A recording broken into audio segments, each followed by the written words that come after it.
সোমা কিচেনে সবাইকে স্বাগত। আমি আজকে একটা শীতের সেরা রেসিপি নিয়ে চলে এসেছি, পাটিসাপটা পিঠে। পাটিসাপটা পিঠেটা আমি একটা প্লেন আর একটা ডিজাইন করে বানিয়ে আপনাদের দেখাবো। তো কিরকম করে বানাই, তো ভিডিওটা প্রথম থেকে শেষ পর্যন্ত না দেখলে কিন্তু বুঝতেই পারবেন না। তাহলে প্রথম থেকে শেষ পর্যন্ত দেখার অনুরোধ রইল। যদি ভালো লেগে থাকে তাহলে আমার চ্যানেলটাকে লাইক, শেয়ার, কমেন্ট অবশ্যই সাবস্ক্রাইব করে আমার পাশে থাকবেন। তো চলুন রান্নাঘরে যাওয়া যাক। আমি এখানে পাটিসাপটা পিঠা তৈরি করার জন্য এখানে ময়দা নিয়েছি, এখানে নিয়েছি নারকেলের কোড়া, এখানে গুড় নিয়েছি, এটা খেজুরের গুড়, আর এখানে আমি কটা এলাচ নিয়েছি। ওকে থেতো করে আমি নারকেলের পুরের মধ্যে দেব। আর এখানে ময়দাটা মাখার জন্য সামান্য পরিমাণে একটু লবণ নিয়েছি। আর একটা নিয়েছি, যেহেতু আমি দু রকমের বানাবো সেই জন্য একটা সসের ডাব্বা নিয়েছি এরকম দেখতে। চলুন আমি এবার ময়দাটাকে মাখিয়ে নিই। আমি এখানে ময়দাটা মাখানোর জন্য আমি পরিমাণ মতো লবণ নিয়েছি, লবণটা দিয়ে দেবো। দিয়ে আমি অল্প অল্প জল দিয়ে ময়দাটাকে মাখাতে হবে।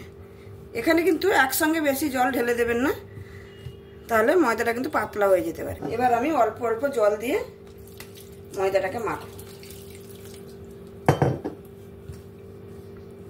এমনভাবে মাখতে হবে যেন ডেলা না পাকিয়ে যায়।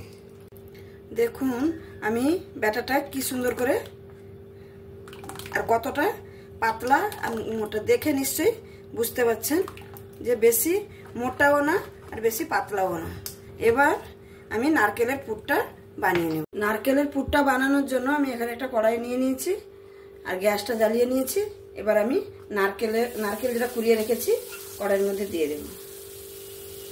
তার সঙ্গে এখানে দিয়ে দেব আমি যে এলাচ 4 পিস এলাচ নিয়েছিলাম, এলাচটা থেতো করে রেখেছিলাম, সেটা দিয়ে দেব। তারপরে আমি গুড় পরিমাণ মতন গুড় দিয়ে দেব। গুড়টা দিয়ে দিলাম। এবার নারকেলের সঙ্গে ভালো করে মিক্স করে নেব।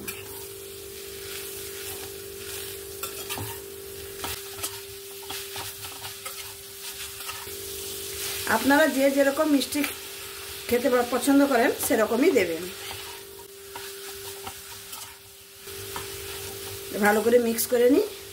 এখানে আমি নারকেলের পুরটা বানানোর সঙ্গে সঙ্গে আমি এখানে দেখুন একটু গুঁড়ো দুধ নিয়েছি, যে কোনো আমুল দুধ বা যে কোনো গুঁড়ো দুধ। একটু এর পুরের যে স্বাদটা, নারকেলের যে ছইটা হবে তার স্বাদটা বাড়িয়ে দেবে, একটু খেতে অপূর্ব লাগবে। একটু গুঁড়ো দুধ দিয়ে দিলে দিয়ে ভালো করে আবার নাড়াচাড়া করে নেব, মিক্স করে নেব।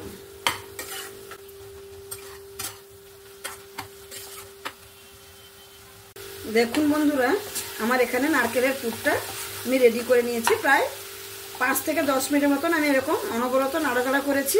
তারপরে এরকম একটা পুর বানিয়ে নিয়েছি, নারকেলের যে ছই বলে বা পুর বলে। দেখুন কত সুন্দর হয়েছে। এখানে কোনো যে নারকেল নাড়ুর মতন চিড় আনতে হবে সেরকম কোনো ব্যাপার না, কিন্তু একটা মিডিয়াম ইয়েতে আনতে হবে। এই যে আমি খুন্তিটা চালাচ্ছি না, এখানে আপনারা বুঝতে পারবেন একটু টাইট টাইট লাগবে, তখনই বুঝে নিতে হবে যে আমার পুরটা রেডি হয়ে গেছে। পুরটা রেডি হয়ে গেছে, এবার আমি নামিয়ে নিচ্ছি। এখানে দেখুন আমি এবার ব্যাটারটা নিয়ে নিয়েছি। আমি যেহেতু এখানে 2 রকমের করে বানাবো, 2 রকমের ডিজাইনের করে, মানে একটা সাদা হবে আর একটা ডিজাইন হবে বানাবো, তার জন্য একটু আমি এখানে দেখুন একটা বাটিতে আমি একটু ফুড কালার নিয়েছি। সেই ফুড কালারের মধ্যে আমি একটু ব্যাটার নিয়ে নেব, একটু তুলে রাখবো এর মধ্যে ব্যাটার একটু। এটা যখন আমি ডিজাইনওয়ালা বানাবো তখন আপনাদের দেখাবো আমি এটা কি করি। এখানে এবার আমি পিঠে বানানোটা শুরু করব। আমি এখানে পিঠেটা বানানোর জন্য দেখুন এইরকম একটা তাওয়া নিয়েছি, তার মধ্যে আমি একটু ঘি ব্রাশ করে নিচ্ছি। তারপরে আমি এই ব্যাটারটা যে রেখেছি 1 চামচ করে আমি এখানে দিয়ে দেব। দিয়ে আমি এটাকে সুন্দর করে এরকম করে ঘুরিয়ে নেব।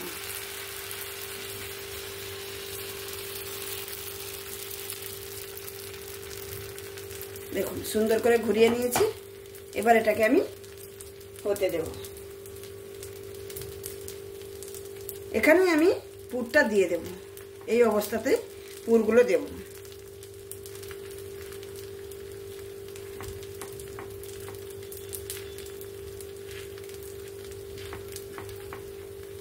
পুরটা দিয়ে দিলাম এক সাইডে করে, মাঝখানে দেবেন না বন্ধু, এক সাইডে করে দেবেন। পুরটা। তারপরে এটাকে আমি সুন্দর করে উল্টে নেব। দেখুন এই উল্টে নিলাম। উল্টে নেওয়ার সঙ্গে সঙ্গে এখানে একটা হাতের কাছে একটা স্পুন রাখবেন। স্পুনটা দিয়ে দু সাইডটা এরকম করে দাবিয়ে দেবেন। দাবিয়ে দিলে কি হবে, এখান থেকে আর পুরটা বেরিয়ে যাবে না। তারপরে যেরকম আমরা রোল করি রোলের মতন করে নেব। দেখুন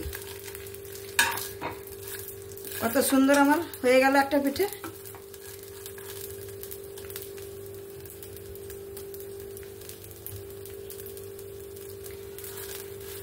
একদম আমি কিন্তু গ্যাসটাকে একদম লোতে রেখেছি। তাওয়াটাতে একটু ঘি ছিল সেজন্য ভেজে নিয়েছি। ঘিটা দিয়ে বারবার উল্টে পাল্টে সুন্দর করে ভেজে নিলাম। দেখুন আমি আবারও একটা বানিয়ে নেব। আবারও আমি ঘি দিয়ে সুন্দর করে ব্রাশ করে নেব। তারপরে ব্যাটারটা দেব। ব্রাশ করে নিয়েছি। এবার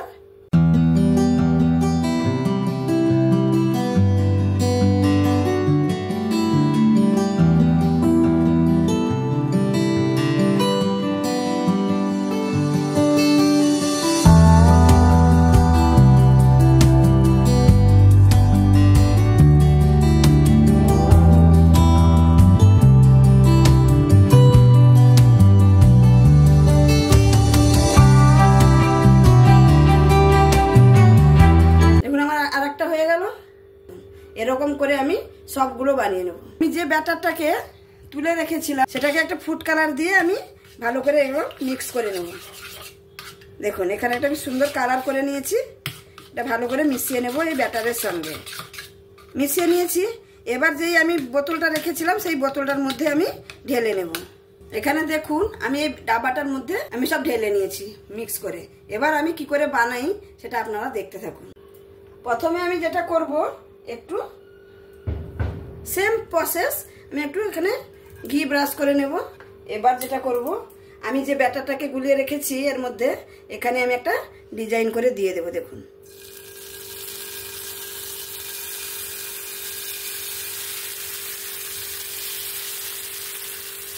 আমি এরকম একটা ডিজাইন করে দিয়েছি।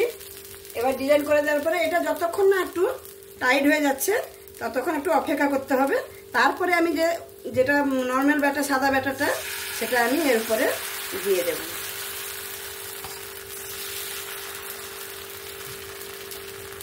দিয়ে আবারও আমি যেরকম পিঠেটাকে ঘুরিয়ে নিই সেরকম করে ঘুরিয়ে নেব। তাওয়াটা ধরে সুন্দর করে আমি দেখুন পুরোটা ঘুরিয়ে নিয়েছি।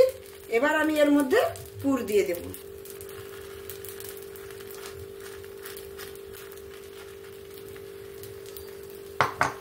পুর দিয়ে দিলাম। এবার আমি এটাকে উল্টে নেব। দেখুন দেখতে পাচ্ছেন কত সুন্দর ডিজাইনটা এসছে।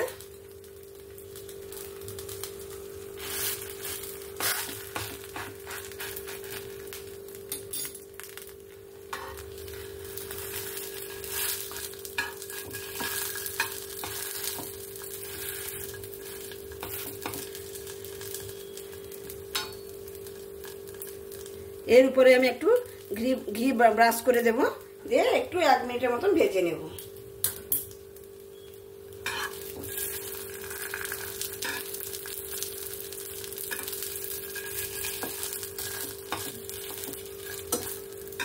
দেখুন আমার একটা পিঠে হয়ে গেল। কত সুন্দর ডিজাইন এসছে দেখুন। এরকম করে আমি সবগুলো বানিয়ে নেব। সবসময় তো একঘেয়েমি একই রকমের পিঠে বানিয়ে খান পাটিসাপটা, এরকম একবার বানিয়ে দেখতে পারেন। খুবই সুন্দর, দেখতে তো খুব সুন্দর লাগে আর খেতেও একই টেস্টের মধ্যে কোনো পার্থক্য থাকবে না, কিন্তু দেখতে কত সুন্দর। দেখুন আমার আবারও একটা হয়ে গেল। দেখুন কত সুন্দর খালি দেখতে লাগছে দেখুন। তাহলে বন্ধুরা আমি দু রকমের পিঠা কি করে বানালাম আপনারা নিশ্চয়ই দেখতে পেলেন। কত সহজ পদ্ধতিতে আমি বানিয়ে নিলাম। দেখুন পিঠেগুলো কত সুন্দর হয়েছে। এই পিঠেটা দেখুন দেখতে অপূর্ব লাগছে। এরকম একবার বাড়িতে অবশ্যই বানিয়ে দেখতে পারেন, খুবই ভালো লাগবে। বানাতেও মজা লাগবে আর খেতেও ভালো লাগবে। এই রকম পিঠে আপনারাও বাড়িতে বানিয়ে নিতে পারেন খুবই সহজে। তাহলে বন্ধুরা, আমার রেসিপিগুলো যদি আপনাদের কাছে ভালো লেগে থাকে তাহলে অবশ্যই আমার চ্যানেলের সঙ্গে থাকবেন, লাইক শেয়ার কমেন্ট অবশ্যই সাবস্ক্রাইব করবেন, সাবস্ক্রাইব করে আমার পাশে থাকবেন। অনেক বন্ধুরা দেখছেন আমার ভিডিও কিন্তু সাবস্ক্রাইব করছেন না, ও আপনাদের কাছে প্লিজ করে বলছি, প্লিজ প্লিজ প্লিজ আপনারা চ্যানেলটাকে সাবস্ক্রাইব করে নেবেন। সাবস্ক্রাইব করে নিলে কি হবে, আমি যেসব ভিডিওগুলো ছাড়বো আপনাদের কাছে প্রথমেই পৌঁছে যাবে। তাহলে আজকের মতন আমি এখানে শেষ করছি। আবার কোনো নতুন রেসিপি নিয়ে, নতুন ভিডিও নিয়ে আপনাদের সামনে উপস্থিত হব। আর আপনারা যদি অন্য কোনো পিঠের রেসিপি দেখতে চান সেটাও আমাকে কমেন্টের মাধ্যমে জানাবেন, আমি অবশ্যই চেষ্টা করব আপনাদের দেখানোর জন্য। তাহলে আজকের মতন আমি এখানেই শেষ করছি। ধন্যবাদ।